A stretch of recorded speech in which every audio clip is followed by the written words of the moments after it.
The Biden administration is launching a program to welcome up to 100,000 Ukrainian refugees to our country. This is Afghan refugees are resettling here as well. One Afghan refugee with family back home hopes the Ukraine situation doesn't overshadow the pressing dangers still in Afghanistan. News 4 Tucson's Eric Fink joins us in studio now with the story. Eric.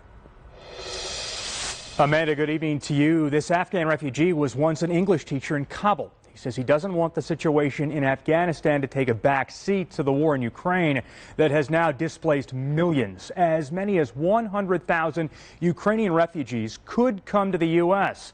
Tonight, in a one-on-one interview, a member of President Joe Biden's National Security Council outlines that program.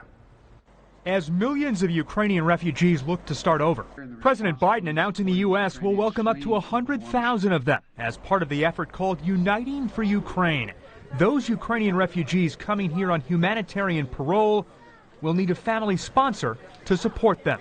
This is a way to harness the generosity of the American people who have reached out and said that they would like to play a part in welcoming Ukrainians here, in hosting them, and providing a place for them to have safe refuge. This comes 8 months after U.S. troops left Afghanistan. When we left, Afghan Amin Mandigar, a teacher in Kabul, also got out.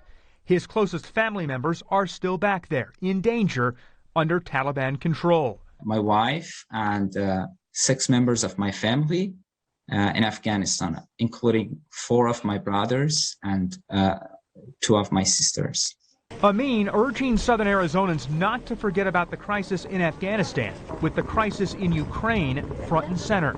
I want the U.S. citizens not to forget the suffering in Afghanistan. When we evacuated in August, we split families.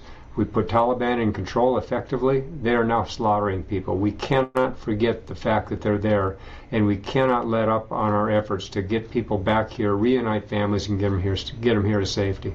Curtis Reed vows Afghans will not be forgotten as we make way for Ukrainians. This program is designed for private Americans and American organizations to directly sponsor Ukrainians who come here. So it won't draw on the same resources. It will be an additive program. Biden administration officials say coming up on Monday, it will open the online portal for individuals or organizations hoping to be sponsors to upload affidavits that will then be vetted by U.S. Citizenship and Immigration Services. We're live tonight in studio. I'm Eric Fink, News 4 Tucson. Thank you so much, Eric.